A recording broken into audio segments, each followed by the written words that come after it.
Eu sou bendito, eu sou curado, fui resgatado. Jesus pagou o alto preço por mim. O meu passado foi apagado. Estou vivendo a nova vida que Deus tem para mim. Estou firmado numa rocha, fortalecido em seu amor. Não olho pra trás, não penso em desistir. Agora sei que Venha, Senhor, a sua noiva. Incendeia, Senhor, a tua igreja. Incendeia, Senhor, a tua casa. Vem incendiar, vem incendiar. Incendeia, incendeia, Senhor, a tua noiva. Glória a Deus, incendeia, Senhor, a tua igreja. Incendeia, Senhor, a tua casa. Vem incendiar, vem incendiar. As palmas lá em cima, vai. Mas eu fui entendendo de mim e eu tomei tudo que me roubou. Tomei tudo que me roubou. Tomei tudo que me... Debaixo do meu pé, debaixo do meu. Pisa aí, vai. Debaixo do meu pé, debaixo do meu. Agora pisa no diabo, fui Satanás debaixo do meu pé. Lá em cima das palmas, as palmas. Você pode ver o que o Senhor já fez por mim. Oh, aleluia. Você pode ver o que o Senhor já fez por mim. Curou, transformou minha vida, colocou meus pés na rocha firme. Você pode ver o que o Senhor já fez por mim. Agora lá em cima das palmas, bem bonito assim, ó. Veja que Jesus fez. Cadê as palmas aí? Veja que Jesus, meu corpo está curado, minha vida. Eu fui salvo, bem na hora. Eu tô louvado, as palmas, gente, vamos lá. Nunca mais o mesmo ser. Venha louvar, veja o que Jesus. Agora mais rápido, veja o que Jesus. Cadê as palmas, vai? Veja o que Jesus. Meu corpo está curado, minha vida está.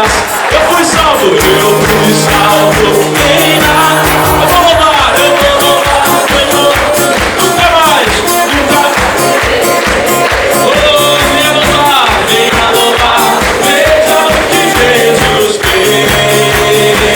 Eu fui, mas eu fui entendendo de mim.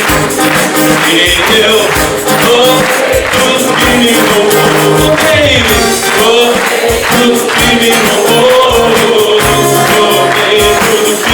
Debaixo do meu pé, debaixo do meu. Pisa no diabo, vai. Debaixo do meu pé, debaixo do meu. Fui Satanás debaixo do meu. Vamos aplaudir ao Senhor.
Tu és santo, Tu és santo,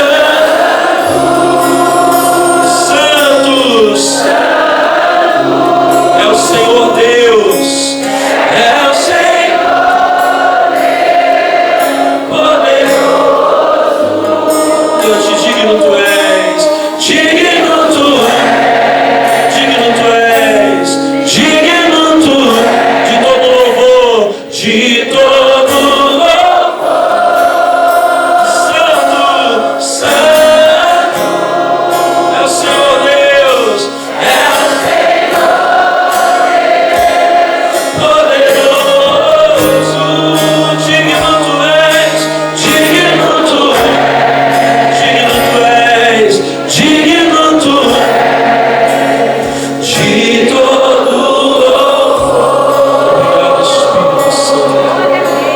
A Ti seja toda a honra, a Ti seja toda a glória, todo o nosso louvor.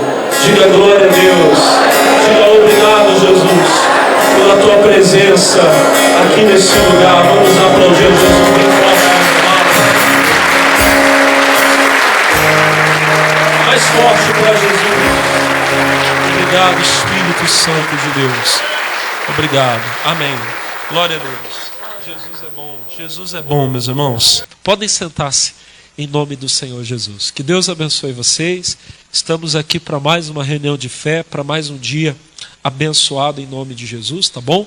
Os irmãos que estão aqui na igreja já estão bem à vontade. Para você que está nos assistindo em casa agora pelo canal das igrejas ou pelo IIGD, ou talvez pelas redes sociais, que está assistindo esse culto pelo YouTube, pelo Facebook, esse aqui é o culto dos filhos de Deus, da sede da Igreja Internacional da Graça de Deus do Vale do Paraíba, situada na cidade de Taubaté, na Avenida Granadeiro Guimarães. Nós vamos ter um culto muito abençoado, Deus vai falar com certeza. Você que vai participar dessa reunião, certamente o Senhor Deus tem algo bom, algo especial reservado para você nessa reunião. Você vai ser muito abençoado em nome de Jesus. Amém? E para os amigos que estão conosco aqui na igreja, nós estamos numa sequência aqui nesses últimos dias, falando a respeito daquele milagre que aconteceu no segundo livro dos Reis, no capítulo 5, da cura de Naamã. Segundo livro dos Reis, capítulo 5. Nós já estamos andando aqui nessa palavra já há 2 semanas. Já falamos do versículo 1 até o último culto. Eu falei sobre o versículo de número 8. Eu vou voltar um pouquinho aqui no versículo 6, capítulo 5, versículo 6, e depois nós entramos em matéria nova em nome de Jesus, tá bom? Segundo livro dos Reis, capítulo de número 5, a partir do versículo de número 6. Louvado seja Deus. A palavra do Senhor Deus diz assim: e levou a carta ao rei de Israel, dizendo: logo em chegando a ti esta carta, saibas que eu te enviei Naamã meu servo, para que o restaures da sua lepra. O que tinha acontecido? Nós vimos no último culto que aquela menina de Israel que havia sido levada para a Síria, e eu expliquei que tudo coopera para o bem daqueles que amam a Deus, que talvez nós não estamos exatamente no lugar que gostaríamos de estar, mas talvez foi Deus que nos colocou ali, porque Ele quer nos usar para fazer uma grande obra, e foi o que aconteceu na vida daquela menina, que havia sido levada como escrava para a Síria, mas chegando lá, ela foi usada por Deus para fazer uma obra tão bonita, uma obra tão importante. Ela falou do Deus de Israel, do poderoso Deus de Israel, para a esposa do Naamã, e a esposa do Naamã falou com ele então foi falar com o rei. E ele disse: olha, tem uma menina lá na minha casa, ela é de Israel, e ela falou assim e assim. Então, nós chegamos aqui no verso 6. O rei da Síria pegou, escreveu uma carta e enviou para o rei de Israel. Na carta dizia o seguinte: logo que chegar a ti essa carta, saiba que eu te enviei meu servo Naamã, para que você o restaure, para que você o cure da sua lepra. Como é que o rei de Israel recebeu essa notícia, essa carta? Versículo de número 7, diz assim: e sucedeu que, lendo o rei de Israel a carta, rasgou as suas vestes e disse: sou eu Deus para matar e para vivificar, para que este envie a mim para eu restaurar um homem da sua lepra? Peço que deveras notai, peço-vos, e vede que busco ocasião contra mim. A pessoa, irmão, ela pode ter uma, vamos dizer assim, uma alta posição diante dos homens. Mas se ela for pequena na fé, sempre que ela receber uma palavra que ela não espera, ela vai agir como agiu aqui o rei de Israel. Me perdoa a maneira que eu vou falar. Vai agir como um derrotado, como um fracassado. É triste que esse homem era um homem poderoso na autoridade, ele era rei em Israel. Ele tinha poder para determinar coisas. Mas quando veio aquela carta, ele se sentiu completamente incapaz. É tão triste que o povo de Deus foi chamado por Deus para reinar. Apocalipse capítulo 1, verso 6, diz que nós fomos feitos reis e sacerdotes para Deus. Nós estamos debaixo do governo, da autoridade do Senhor. Mas no reino de Deus, Ele nos deu autoridade para reinar, para governar. Mas tem governadores que não estão governando. Tem reis que não estão reinando. Tem reis que estão como esse homem aqui, que quando recebem uma palavra inesperada, tremem. Já começam a falar: olha, vê, esse homem está buscando ocasião contra mim. Quantas são as pessoas que agem assim? Sempre que a pessoa não está bem com Deus, quando ela recebe a má notícia, ela muda, ela se desespera, o coração dela dispara, ela fica aflita. Olha o que a Bíblia fala lá no livro de Números, no capítulo 14. Números capítulo 14. Nós vamos ver aqui o povo de Israel, Números capítulo 14. A passagem está no 14, mas eu vou voltar um pouquinho no versículo de no capítulo 13, no versículo 27. Eu vou fazer uma leitura rápida. Diz assim: e contaram-lhe e disseram: fomos à terra que nos enviaste, e verdadeiramente manda leite e mel, e esse é o fruto. Para quem está meio boiando assim, pastor, o que está acontecendo? Quando o povo de Israel saiu do Egito e chegaram à entrada da terra prometida, Moisés enviou 12 homens, um maioral de cada tribo de Israel, para que eles entrassem dentro da terra de Canaã e espiassem a terra, vissem como era a terra e trouxessem a novidade da terra. Eles ficaram 40 dias, depois de 40 dias eles voltaram. Quando eles voltaram, encontraram o povo de Israel que estava lá, acampado na entrada da terra esperando a boa notícia. Eles já chegaram dizendo: olha, Deus não mentiu. A terra é boa, ela manda leite e mel, e esse é o fruto da terra. Só que aí vem o porém, versículo de número 28. O povo, porém, que habita nessa terra é poderoso, e as cidades fortes e muito grandes. Também vimos ali os filhos de Anak. 29. Os amalequitas habitam na terra do sul, os heteus, jebuseus, amorreus habitam na montanha, os cananeus habitam ao pé do mar, pela ribeira do Jordão. 30. Então Caleb fez calar o povo perante Moisés e disse: subamos animosamente e possuamo-la em herança, porque certamente prevaleceremos contra ela. Porém os homens que com ele subiram disseram: não poderemos subir contra aquele povo, porque é mais forte do que nós. E infamaram a terra que tinham espiado perante os filhos de Israel, dizendo: a terra pelo meio da qual passamos a espiar é terra que consome os seus moradores, e todo o povo que vimos no meio dela são homens de grande estatura. 33. Também vimos ali gigantes, filhos de Anak, descendentes dos gigantes, e éramos aos nossos olhos como gafanhotos, e assim também éramos aos seus olhos. Aqueles 10 espias, eu digo 10 porque dois a gente tira dessa conta. Josué e Caleb não infamaram a terra. Eles disseram ao povo: vamos subir animosamente, porque Deus vai ser conosco e vai nos entregar a terra. Mas os outros 10 começaram a falar: não, nós não vamos poder, porque os homens da terra são muito grandes, as cidades são fortificadas. Quando nós vimos aqueles homens, aos olhos deles nós parecíamos gafanhotos, assim nós nos vimos e eles nos viam também, como se nós fôssemos pequenos como gafanhotos.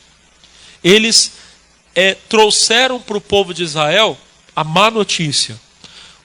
Como é que o povo de Israel recebeu a notícia? Aqui que eu quero falar com você, 14. Então levantou-se toda a congregação, alçaram a sua voz e o povo chorou naquela mesma noite. E todos os filhos de Israel murmuraram contra Moisés e contra Arão. Toda a congregação lhes disse: ah, se morrêramos na terra do Egito, ou ah, se morrêramos nesse deserto. E por que nos traz o Senhor a essa terra? Para cairmos à espada, para que nossas mulheres e crianças sejam por presa. Não nos seria melhor voltar ao Egito? E diziam uns aos outros: levantemos um capitão e voltemos ao Egito. Amados, parece quase impensável o que eles estavam falando. Eles chegaram ao absurdo de falar: vamos voltar para o Egito, todo mundo chorando, desanimado. Ah, nós vamos morrer, ó vida, ó céus, ó azar. Vocês conhecem a expressão, né? Então, ah, meu Deus, e agora? O que a gente vai fazer? Vamos voltar para o Egito. Vamos dizer para o faraó para ele nos aceitar novamente como escravos. Parece loucura, mas é a atitude do homem que não vive pela fé. Quando ele recebe uma palavra que ele não esperava, ele se desespera. Ele chora, ele murmura, ele reclama: e agora o que eu vou fazer? O que eu vou comer? O que vai acontecer agora? Não, porque está tendo crise, não, porque está tendo uma praga aí, porque está tendo aí uma doença, é o coronavírus, está matando gente em todo lugar. Essas pessoas entram em desespero. O povo de Israel se desesperou a tal ponto de chegar a dizer: vamos voltar para o Egito. Vamos levantar capitães que nos levem de volta para a escravidão. É triste quando você vê pessoas de Deus fazerem isso. Pastor, mas tem gente que faz? Tem. Todos os dias, dentro das igrejas, eu não estou falando da nossa, eu estou falando do meio do povo de Deus em geral. Nós vemos crentes, me perdoa da maneira que eu vou falar, crentes que falam como derrotados. Que quando recebem a má notícia, se desesperam. Ah, é o demônio. Ah, e agora? O que eu vou fazer? Como que eu vou enfrentar esse demônio? Ele é muito forte. Irmão, o demônio não é forte coisa nenhuma. Forte é o nosso Deus. Ah, mas essa luta é muito grande. Irmão, essa luta é grande coisa nenhuma. Grande é o nosso Deus. Mas você vê pessoas que se desesperam. O rei de Israel tinha tanto poder, mas recebeu a carta, se desesperou. Agora, como é que nós deveríamos agir? Vamos para Daniel, capítulo de número 6. Vamos ler do versículo 6 em diante. Daniel, capítulo 6, verso 6.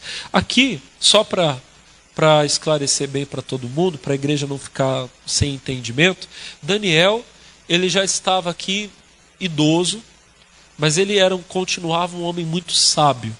O mais sábio, o mais capaz de todos os homens daquele governo da Babilônia e da Média Pérsia.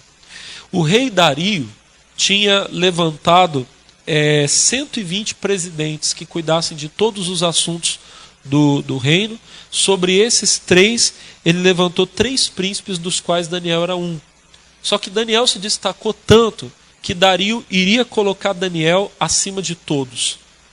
Alguns homens invejosos, maus, quiseram se levantar contra Daniel. O que eles fizeram? Eles falaram: bom, primeiro nós temos que procurar alguma coisa para falar dele. Não encontraram. E eles chegaram à conclusão: nós não vamos ter nada, nós não vamos ter nenhum material contra esse Daniel, a não ser que nós usemos a lei do Deus dele contra ele. Então aí chega na passagem que eu quero ler com vocês. O verso 6 diz: então esses príncipes e presidentes foram juntos ao rei e disseram-lhe assim: ó rei Dario, vive eternamente. Chegaram com bajulação para falar com o rei. Verso 7. Todos os príncipes do reino, os prefeitos e presidentes, capitães e governadores, tomaram conselho a fim de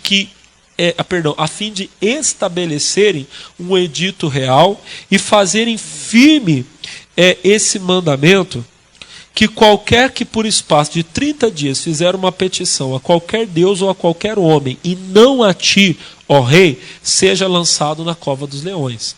Está muito clara aqui a intenção deles. Eles conheciam Daniel. Sabiam que Daniel nunca iria adorar outro Deus. Que Daniel nunca adoraria um homem, mesmo que fosse o rei Dario. Ele nunca faria isso. E eles sabiam também que Daniel nunca deixaria de orar ao Deus dele. Por maior que fosse a crise que se levantasse, a ameaça que fosse feita, Daniel continuaria buscando o Deus dele. Então eles, com bajulação, eles fizeram com que o rei Dario, persuadiram o rei Dario a assinar um decreto ordenando que durante um período de 30 dias de um mês, se algum homem fizesse oração, adoração a qualquer outro Deus que não fosse ao rei Dario, seria lançado na cova dos leões. O verso 8, para nós terminarmos aqui, diz: agora, pois, ó rei, confirma o edito, assina a escritura, para que não seja mudada, conforme a lei dos medos, dos persas, que não se pode revogar. 9. Por esta causa, o rei Dario assinou essa escritura e edito. Então, o rei Dario assinou. Se alguém, durante 30 dias, adorar a qualquer outro Deus que não a mim, seja lançado na cova dos leões. Como é que você acha que essa notícia chegou em Daniel? Imagina Daniel agora recebendo o decreto do rei. Durante 30 dias, não pode orar para qualquer outro Deus. Só pode orar para o rei Dario. Como é que Daniel recebeu essa notícia? Com desespero. Ele chorou. Ah, Deus, e agora? Rasgou as vestes. Eu vou morrer. Não. Capítulo 6, verso 10. Daniel, pois, quando soube que a escritura estava assinada, entrou em sua casa. Ora, havia no seu quarto janelas abertas da banda de Jerusalém. E 3 vezes no dia se punha de joelhos e orava e dava graças diante do seu Deus. Aqui que eu queria chegar, ao finalzinho. Como também antes costumava fazer. Amados, Daniel não mudou a rotina dele. Tem crente que muda de postura diante da luta. Por quê? Porque ele teme. Mas e Daniel? Daniel, quando soube que o decreto estava assinado, quem orar para qualquer outro Deus que não seja o rei Dario, vai ser jogado na cova dos leões. Ah, é? Ah, tá bom. Foi lá, voltou para a casa dele e fez o que costumava fazer. Continuou orando da mesma maneira. Não entrou em desespero. Não se amedrontou, não se desesperou, não mudou. Por quê? Porque ele estava firme em Deus. Ele sabia, irmãos, que se ele fosse jogado na cova dos leões, das duas uma. Ou o Deus Todo-Poderoso iria livrá-lo, ou então, se ele tivesse que morrer pela boca dos leões, ele ia receber uma grande recompensa na vida eterna. Então ele não se desesperou. O crente não se desespera. Quando o rei de Israel, voltando para a nossa passagem, tema principal, quando ele recebeu a carta do rei da Síria, ele entrou em desespero, rasgou a veste dele. E agora? Esse homem quer ocasião para brigar comigo, ele quer me matar, não sei o quê. E como é que Eliseu agiu? Volta lá. 2 Reis, capítulo 5, a nossa passagem tema do estudo. Capítulo 5, verso 8. Sucedeu, porém, que ouvindo Eliseu, homem de Deus, que o rei de Israel rasgara as suas vestes, mandou dizer ao rei: por que rasgasse as suas vestes? Deixa ouvir a mim, e saberá que há profeta em Israel. Irmão, isso é lindo. Manda ele vir. Se não tem rei em Israel, ele vai saber que aqui tem profeta. É assim que nós temos que agir. O diabo está dizendo que vai fazer isso, vai fazer aquilo. Deixa ele vir, ele vai saber que eu sou homem de Deus. Ele vai saber que há um Deus maior em mim. Glória a Deus por isso. E Malaquias 3,18 diz que nós veremos a diferença entre aquele que serve a Deus e aquele que não serve. Irmão, nesses dias de luta que nós estamos passando agora, com o diabo gritando tão alto e tentando nos fazer ficar pequenininhos, nós temos que mostrar que nós somos de Deus. O mundo parece que está de joelhos diante dessa situação. Nós temos que ser como Sadraque, Mesaque e Abednego. Todo mundo está se prostrando, pois eu vou ficar de pé. Eu vou mostrar que o meu Deus, ele me livra. Que se eu entrar dentro da fornalha, eu não me queimo em nome de Jesus. Nós temos que mostrar que nós somos de Deus. Eliseu disse: deixa vir. ele vai saber que há um profeta em Israel. Que palavra forte, irmão. Deixa vir, vai saber que eu sou homem de Deus, que eu sou mulher de Deus. Agora vamos continuar a entrar em matéria nova. Versículo de número 9. Veio, pois, Naamã com os seus cavalos e com o seu carro, e parou à porta da casa de Eliseu. 10. Então Eliseu lhe mandou um mensageiro dizendo: vai e lava-te 7 vezes no Jordão, e a tua carne te tornará e ficarás purificado. Verso de número 11. Porém, Naamã muito se indignou e se foi dizendo: eis que eu dizia comigo, certamente ele sairá, pôr-se-á em pé, invocará o nome do Senhor seu Deus, passará a sua mão sobre o lugar e restaurará o leproso. 12. Não são, porventura, Abana e Farpar, rios de Damasco, melhores do que todas as águas de Israel? Não me poderia eu lavar neles e ficar purificado? E voltou-se e se foi, com indignação. Eu não sei se vai dar tempo da gente avançar mais do que isso aqui hoje, mas eu queria tratar um pouquinho do que o profeta Eliseu falou e da reação de Naamã. E, por favor, já queria começar dizendo o seguinte, que o que eu vou pregar aqui não é para afrontar a fé de ninguém, não é para zombar, desdenhar da crença de quem quer que seja. Eu quero até ler um texto aqui, bem rapidinho, Romanos capítulo 14. Eu queria falar que eu estou pregando para o meu povo, para o povo de Deus aqui da sede de Taubaté, para o povo da Igreja da Graça, que é um povo de Deus, um povo que está habituado a crer no sobrenatural de Deus. E nós não estamos de forma alguma, eu não estou de maneira alguma zombando de quem crê de uma forma diferente, tá bom? Por favor. Romanos 14 diz assim, ó: ora, quanto ao que está enfermo na fé, recebei-o não em contenda sobre dúvidas. Porque um crê que de tudo se pode comer, e o outro que é fraco come legumes. O que come não despreze o que não come, e o que não come não julgue o que come, porque Deus o recebeu por seu. Verso 4. Quem és tu que julgas o servo alheio?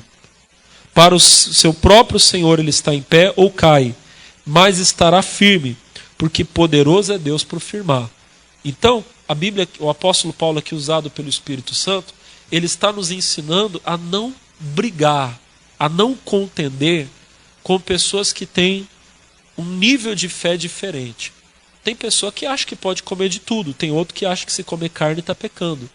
E o que a Bíblia diz? Que quem come não é para zombar de quem não come, e quem não come não é para dizer que quem come não é para dizer que quem não come é fraco na fé.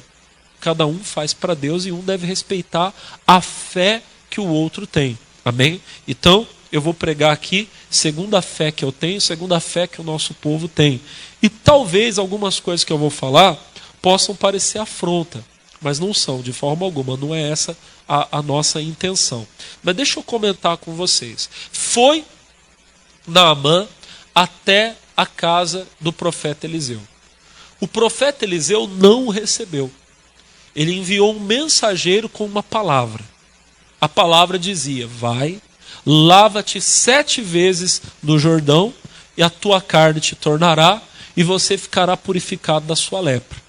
A palavra de Deus para Naamã era que, se ele mergulhasse no Jordão, ele ficaria curado.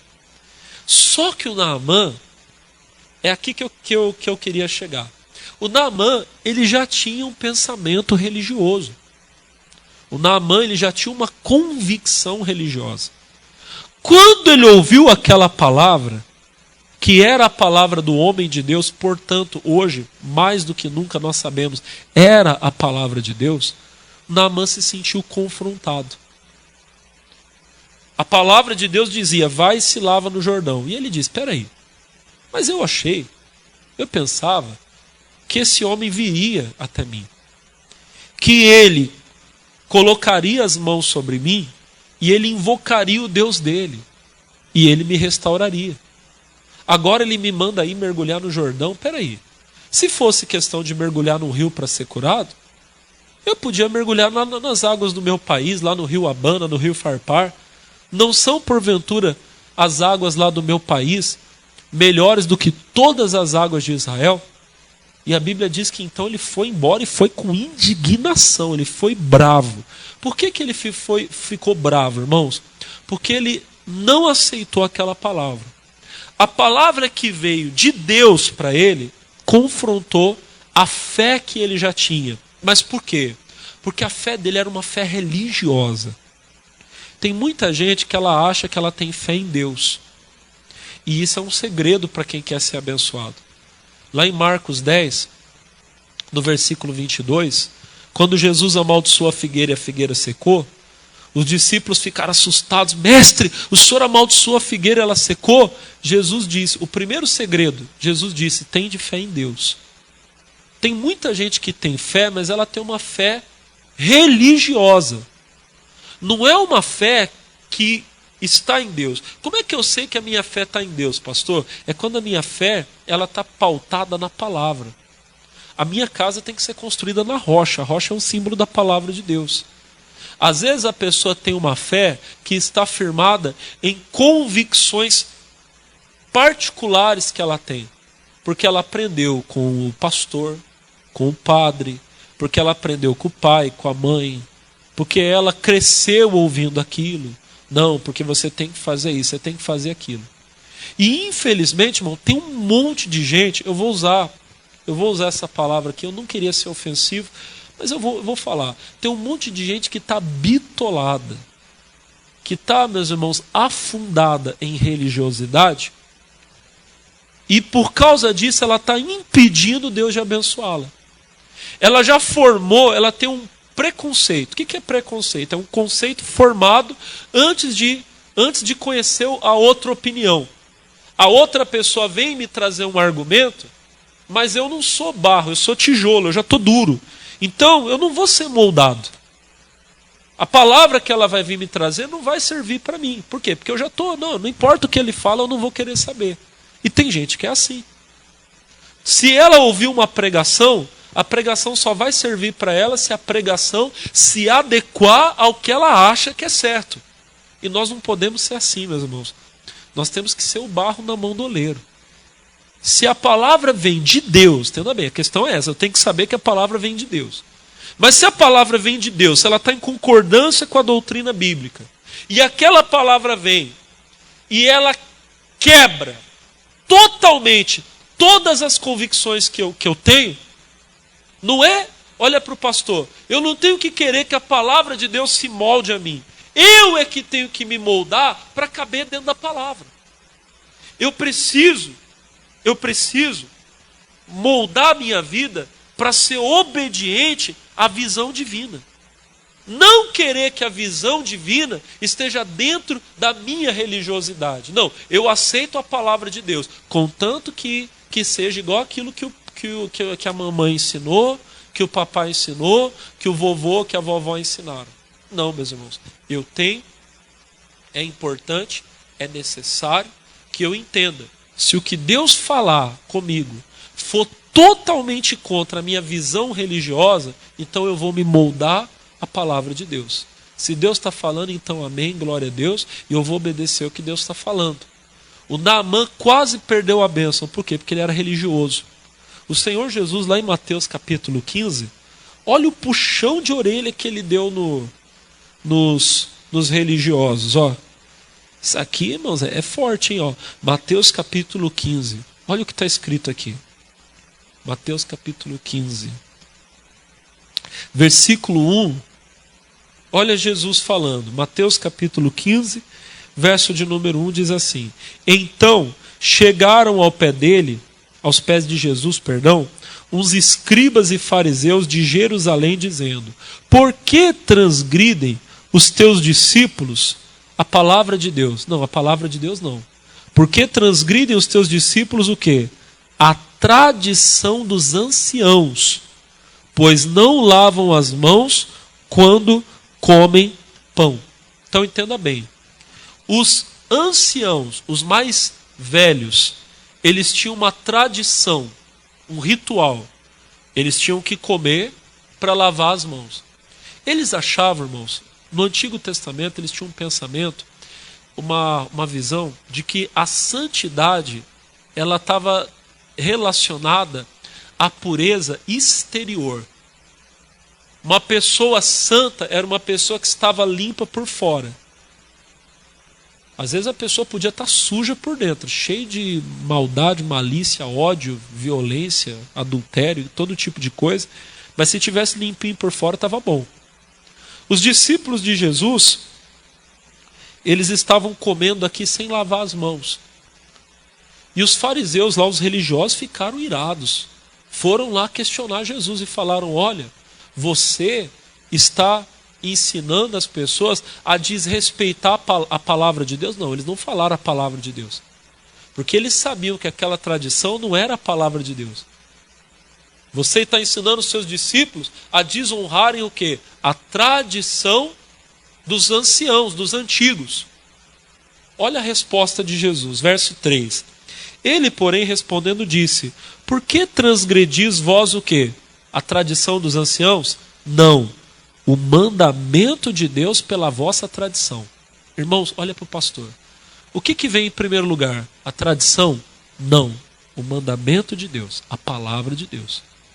Se alguém aí criou uma tradição, mas essa tradição vai contra a palavra de Deus, então eu digo a vocês, esqueça a tradição e fique com a palavra de Deus. A igreja de Jesus, meus irmãos, ela começou há 2000 anos atrás. E ela está firmada nas palavras de Jesus e dos apóstolos. Só que passados alguns anos depois, por favor, não estou aqui para criticar, para ofender ninguém.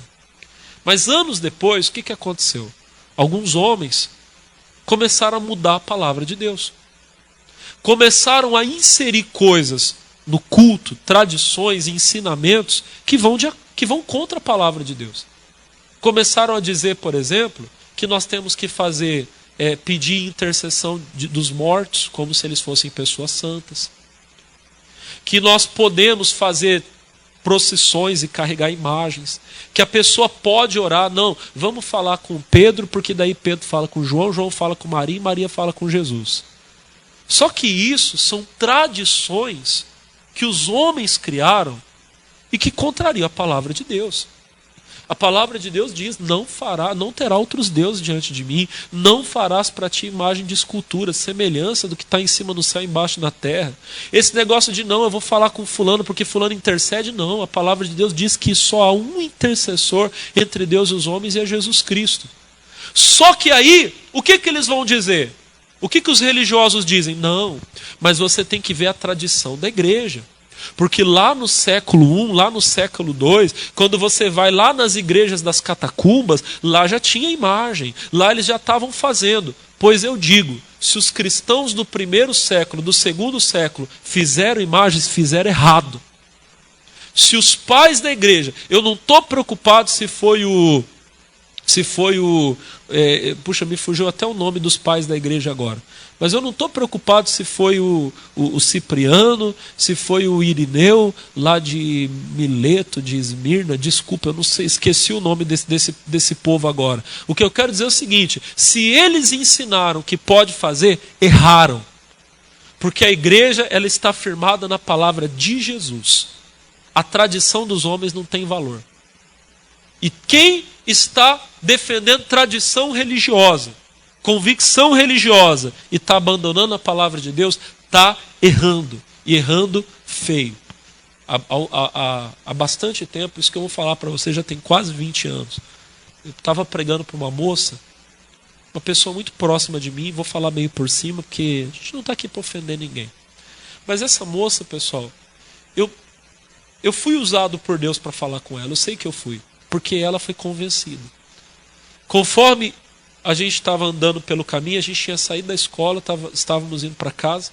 Eu fui pregando, e Deus me usando. Ela ouviu e ela aceitou a palavra. E ela, quando eu terminei de falar, ela disse para mim: Alex, e agora o que eu tenho que fazer? Eu disse: você tem que tomar uma decisão. de entregar sua vida para Jesus, ela falou assim para mim: bom, eu vou falar com a minha mãe primeiro. O que aconteceu? No outro dia, nós estávamos voltando pelo mesmo caminho. E quando nós estávamos voltando pelo mesmo caminho, eu estava feliz. Porque eu estava pensando: glória a Deus, ganhei uma alma para Jesus. Eu preguei e ela aceitou a palavra. Ela disse assim, a gente vindo, eu falei: e aí, fulana, vou chamá-la de Maria para não chamar o nome dela. Ô Maria, e aí? E aquilo que eu te falei? Ela disse assim para mim: ai, Alex, eu falei com a minha mãe. E a minha mãe ficou tão triste. Porque ela disse que eu ia trair a religião da nossa família. Agora, o que eu vou fazer? Eu vou ficar com a tradição da nossa família. Eu falei: mas você sabe que a tradição da sua família está indo contra a palavra de quem? De Deus. Ela falou: mas eu não posso trair meus pais, não posso trair. Eu falei: mas você está traindo Jesus. E é o que muita gente faz.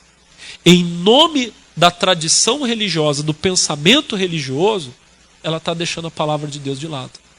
Jesus falou, versículo de número 3, ele, porém, respondendo, disse: por que transgredis vós o mandamento de Deus pela vossa tradição? Irmão, qualquer tradição religiosa que vai contra a palavra de Deus é lixo. Você amassa, joga fora. Joga no vaso, dá descarga e deixa descer, porque não serve. A palavra de Deus é que tem valor. Qualquer outra coisa que os homens criaram, que os homens fizeram, não tem valor contra a palavra de Deus. O versículo 4, está Jesus falando, porque Deus ordenou dizendo: honra teu pai e tua mãe, e quem maldisser a pai e mãe, que morra de morte. Mas vós dizeis: qualquer que disser ao pai ou mãe, é oferta ao Senhor, o que podeis aproveitar de mim, esse não precisa honrar nem seu pai nem sua mãe. Então, os religiosos tinham criado uma tradição que contrariava a lei de Deus. A lei de Deus dizia: tem que honrar pai e mãe.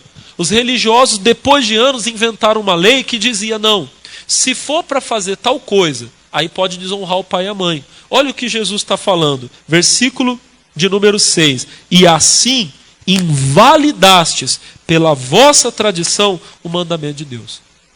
Olha que coisa. Que foi que o Naamã disse? Que o Eliseu disse: vai e mergulha no Jordão 7 vezes. O que é isso? Isso é um ato de fé. O que foi que curou o Naamã? Foi a água do Jordão? Não. Tanto é que muita gente mergulhou nas águas do Jordão e a Bíblia não fala de outros homens que foram curados, que foram curados de lepra, tendo mergulhado na água do Jordão. Se fosse o caso, o Geazi depois ficou leproso, ele mergulhava no Jordão e ficava curado também. O que curou o Naamã não foi a água do Jordão, foi a palavra de Deus. Mas aquilo ali era um ato de fé. Hoje, nós aqui, por exemplo, na Igreja da Graça, nós fazemos atos de fé. E tem muita gente que nos critica quando nós fazemos. Não, porque eu não concordo. Aquela igreja lá está consagrando água para dar para o povo, está consagrando lenço para dar para o povo. Essas pessoas que nos criticam, e volto a dizer, não estou pregando aqui para nos defender, para puxar sardinha, estou ensinando a palavra de Deus. Essas pessoas não entendem que a Bíblia está cheia de atos de fé. E mais uma vez eu digo, a palavra de Deus não está presa. Ah, mas eu acho que, por exemplo, quer fazer oração de cura? Então tem que colocar a mão e orar. Não foi a mesma coisa que o Naamã falou? Ah, não, porque agora vai passar pelo Vale do Sal. Mas como é que é esse negócio de passar? A Bíblia fala que tem que orar pelo doente. Sim, a Bíblia fala que tem que impor as mãos do doente. Mas eu afirmo a você que nem sempre a oração de imposição de mãos funciona. É tão certo isso que algumas vezes Jesus não fez imposição de mãos. Algumas vezes Jesus usou de outros atos. A Bíblia fala... Deixa eu pegar que eu fiz as anotações aqui para não falar errado. Em Marcos capítulo 8, a Bíblia diz que Jesus cuspiu nos olhos de um cego. Em João capítulo 9, a Bíblia diz que Jesus cuspiu no chão, fez lodo e passou nos olhos do cego. Por que Jesus não colocou a mão no cego e orou? Oh, seja curado. Por que Jesus não fez igual outras vezes? Abra os olhos e veja, vai, a tua fé te salvou. Por que Jesus teve que pegar, cuspir no chão, fazer lodo, barrinho e passar nos olhos? Irmão, porque cada caso é um caso. E a palavra de Deus não está presa. Deus pode dar uma direção diferente para cada caso. Nem todo caso é igual. Nem toda pessoa você ora do mesmo jeito. Eu já vi pessoas receberem imposição de mãos e ser curadas. E já vi outras que receberam imposição de mãos e não foram curadas. Mas a gente consagrou um sabonete, deu para a pessoa lavar e a pessoa foi curada. Pastor, mas isso não invalida de forma alguma. A palavra de Deus não está presa. Atos 19:11, a Bíblia diz que Deus, pelas mãos de Paulo, fazia maravilhas extraordinárias. Mas não é só pelas mãos. A Bíblia diz que ele também mandava lenços e aventais aos doentes, e os doentes eram curados. Então, quando nós estamos fazendo um ato de fé aqui, nós não estamos ferindo a palavra. Nós estaríamos ferindo a palavra se nós fôssemos pessoas, perdão da expressão, bitoladas, religiosas. Não, eu não aceito isso, eu não aceito aquilo. Eu só não posso aceitar aquilo que Deus não fala. Mas a palavra de Deus está sendo pregada, está sendo feito com a direção de Deus, dentro da palavra de Deus. Então, meus irmãos, Deus está no negócio. Eu não vou ser religioso. Eu não vou ser o Naamã que já chego na igreja cheio de preconceito. Não, tem que ser desse jeito, porque se não for desse jeito eu não aceito. Não, é do jeito de Deus. É do jeito da palavra. E se a palavra falar, então, meu irmão, eu falo para você, eu mudo o que tiver que mudar. Deus é que está no controle. Deus é que está na direção. E se a palavra de Deus vem, eu não posso me indignar. Naquele dia, amados, o Naamã quase perdeu uma bênção. Por quê? Porque ele era religioso. Ele já tinha uma convicção. E quando o profeta falou uma palavra que vinha de Deus, mas que ia contra a convicção dele, ele ficou indignado e estava indo embora. Quase perdeu a bênção. Tem muita gente que está perdendo a bênção, está perdendo o melhor de Deus. Por quê? Porque é religiosa. Nós não podemos permitir que a religiosidade enfraqueça o plano de Deus na nossa vida. Se Deus está falando, a palavra de Deus vem, então, Senhor, esquece tudo que eu sei e eu fico com a palavra, porque o Senhor sabe o que é o melhor para mim. Amém? Glória a Deus. Amigos, vamos ficar de pé para nós orarmos? Em nome de Jesus, fiquem de pé, que eu quero dar a bênção para vocês agora. Em nome de Jesus. Levante a sua mão direita assim, se você diz, pastor, eu quero me acertar com Deus. Eu quero ser purificado dos meus pecados. Levante a sua mão direita, Senhor. Eu oro agora por todos que estão aqui na igreja, meu Deus, e que juntamente comigo estão, Senhor, fazendo agora a oração do arrependimento. Tem pessoas que estão dizendo, Senhor, eu pequei, eu caí, eu andei longe do Senhor, andei errado muito tempo, mas agora eu quero me acertar. Eu preciso de perdão. Eu preciso recomeçar a minha vida, Deus. E recomeçar direito, andar direito. Chega de ir para os lugares onde eu tenho ido e não tenho encontrado nada. Chega de buscar as coisas que eu tenho buscado e que não tem me trazido alegria, que não tem me trazido realização, felicidade. Oh meu Pai, em o nome de nosso Senhor Jesus Cristo, eu te peço agora, cubra essa pessoa com teu sangue e lave, purifique agora de todos os pecados que ele cometeu, que ela cometeu a vida toda, por pensamentos, por palavras, coisas erradas que fez, que nunca deveria ter feito. Que o teu sangue limpe essa pessoa agora. Meu irmão, se você precisa confessar a Deus alguma coisa, confesse. Se você precisa contar para Deus alguma coisa, conte agora. O sangue de Jesus vai te limpar. O sangue de Jesus vai te lavar. Aleluia. Oh, aleluia, aleluia, aleluia. Seja purificado agora. Seja perdoado. O servo de Deus, o apóstolo João, escreveu e disse que se nós dissermos que não temos pecado, enganamo-nos a nós mesmos e a verdade não está em nós.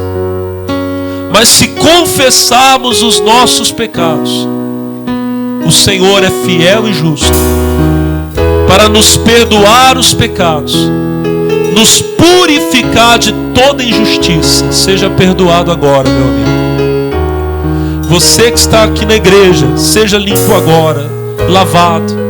Você que está me assistindo em casa, pela internet, Em nome de Jesus, nesse momento, sua vida vai recomeçar. São perdoados os seus pecados. Obrigado, Jesus. Agora você pode levantar as duas mãos e dizer assim: Senhor Deus, diga assim: eu te confesso que errei, que pequei e caí. Diga assim: mas em nome de Jesus, não ficarei caído. Diga: eu creio que o teu sangue agora me lava, me purifica de todo pecado. Diga: para a glória de Deus, eu sou uma nova criatura. Meu Deus, em nome de Jesus, eu peço que o poder do Senhor passe agora nesse lugar e toque em cada vida, em cada pessoa que está aqui, do alto da cabeça até a planta dos pés. E em nome de Jesus, não há uma enfermidade, não há uma doença que vai suportar o poder do Senhor agora. O teu fogo vai passar queimando, queimando, queimando, e destruindo toda infecção, inflamação, alergia, todo vírus, toda bactéria vai sair agora. Meu Deus, toca nessa pessoa que está com uma enfermidade terrível nos intestinos. Meu Deus, no estômago. Ela sente uma sensação de dor. Ela vai no banheiro, não consegue fazer as necessidades dela direito. Sai do estômago, dos intestinos dessa pessoa agora. Enfermidade, eu te repreendo em o nome de Jesus. Essa pessoa que chegou aqui hoje na igreja com o coração acelerado, é a taquicardia. Aquele problema que vem, a pessoa sente uma falta de ar tremenda. O médico já disse que a qualquer momento ela pode ter um ataque do coração, que ela está com a veia entupida. Eu digo: sai do coração dessa pessoa agora. Meu Deus, que o fogo do Senhor passe para fazer a limpeza, para curar diabetes, para sarar toda doença reumática, para destruir toda doença nos ossos, nos músculos, nas articulações. Vai saindo toda a dor que é causada pela artrite, pela artrose, pela bursite. Vai saindo em nome de Jesus Cristo. Essa pessoa que levou uma pancada, sofreu um acidente, e por causa do acidente ela tem uma dor que não cessa, que não passa. Eu repreendo essa doença, essa dor, e digo: vai embora, sai em nome de Jesus. Meu Deus, vai passando o fogo do Senhor agora, do alto da cabeça à planta dos pés, e vai destruindo toda enfermidade nas vistas, nos ouvidos, na pele, aonde houver o mal. Eu digo: sai agora. E se houver alguém no nosso meio, ou alguém em casa recebendo essa oração agora, que está sendo vítima de um demônio, que está sendo vítima de um espírito maligno, um demônio que foi mandado por uma obra de bruxaria, de feitiçaria, eu digo a você: demônio, saia agora. Eu quebro o teu poder, eu quebro a tua força. Solte essa pessoa agora, saia. Eu desmancho o teu trabalho, o teu ritual, em nome de Jesus Cristo. Eu desfaço a tua macumba agora. Solta essa vida, solta esse corpo. Sai, demônio, agora. Vai embora. Todo mal, do alto da cabeça à planta dos pés, sai, tira a mão agora. Manda essa dor embora, manda esse mal embora. Tudo que não presta, sai em nome de Jesus. Levante as mãos e diga: eu recebo a cura, a libertação total, completa, em nome de Jesus. Amém. Amigos, graças a Deus, olha, eu quero aproveitar aqui esse espaço que eu tenho para fazer um convite especial a você, para que você venha participar conosco de uma das nossas reuniões. Eu quero falar que a sede da Igreja Internacional da Graça de Deus, aqui do Vale do Paraíba, está situada na cidade de Taubaté. E nós estamos no endereço muito fácil aqui, pessoal, na Avenida Granadeiro Guimarães, no número 416. Avenida Granadeiro Guimarães, no número 416. Todos os dias a igreja está aberta. Todos os dias, de domingo a domingo, você pode comparecer. Todos os dias nós temos cultos, temos reuniões especiais para atender você, tá bem? Agora, quero falar com você o seguinte: nós temos alguns cultos aqui que nós fazemos, melhor dizendo que eu faço, que eu tenho como cultos especiais, reuniões especiais da igreja. Sempre às segundas-feiras, às 7h30 da noite, eu tenho uma grande reunião pela vida financeira. Eu quero convocar você que está endividado, você que está com problemas financeiros, vem estar comigo. A igreja está aberta o dia todo, nós temos reuniões às 8 horas, ao meio-dia, temos reuniões às 3 da tarde, às 5 da tarde, mas especialmente às 7h30 da noite, comigo, na grande noite da prosperidade. Aí, a quarta-feira, nós temos também reuniões o dia todo, reuniões às 8, ao meio-dia, às 3 da tarde, 5 da tarde, 7h30 da noite. Mas eu me encontro em 3 horários especiais: 8 horas da manhã, 3 horas da tarde, 7h30 da noite. Quarta-feira é o dia onde nós buscamos por aquilo que é mais importante, é claro, depois da salvação, que é a sua família. Venha buscar a Deus pela sua casa.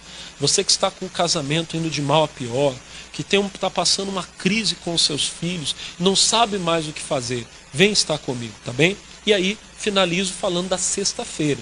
Sexta-feira é um dia muito forte. A palavra de Deus diz que no nome de Jesus nós expulsaríamos demônios, que nós colocaríamos as mãos sobre os enfermos e eles seriam curados. E na sexta-feira, aqui na Igreja da Graça de Taubaté, eu tenho expulsado demônios. Eu tenho colocado as mãos sobre os doentes, determinado a cura, e os doentes têm sido curados. Os enfermos são curados, os oprimidos são libertos. Tudo isso na Avenida Granadeiro Guimarães, no número 416. Avenida Granadeiro Guimarães, no número 416, tá bem? Quero falar também sobre o domingo. Domingo é o dia mais importante da semana.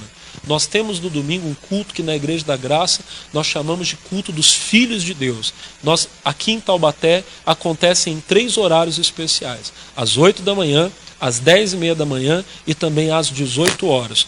8 da manhã, 10h30 da manhã e às 6 horas da tarde, na Avenida Granadeiro Guimarães, 416, tá bem? Pertinho aqui da Rodoviária Velha, ao lado do Hospital Escola. Você é meu convidado. Vem estar comigo, certamente uma bênção de Deus vai chegar até a sua vida. E quero convidar você para me acompanhar nas redes sociais. Eu tenho pregado a palavra de Deus, tenho usado várias ferramentas que Deus tem dado. Além dos programas de televisão que passam ali nos canais da nossa TV, eu também tenho evangelizado através do Facebook, do WhatsApp e principalmente agora usando também do YouTube.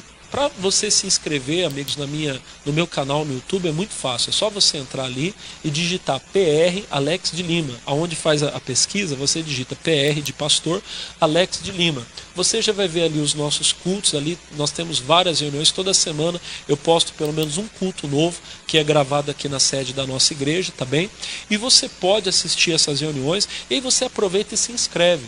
Você até aciona ali o sininho que o YouTube te avisa quando chega culto novo, tá bom? Para você me acompanhar pelo YouTube, é só você digitar ali PR Alex de Lima. Nas demais redes sociais, no Facebook, é só você colocar Alex de Lima e você pesquisa ali um pouquinho que você vai encontrar a sede da nossa Igreja Internacional da Graça de Deus, os cultos, as reuniões, os trabalhos que têm sido feitos aqui, que são muito especiais. Nos acompanhe nas redes sociais, certamente serão palavras de Deus que vão edificar a sua fé.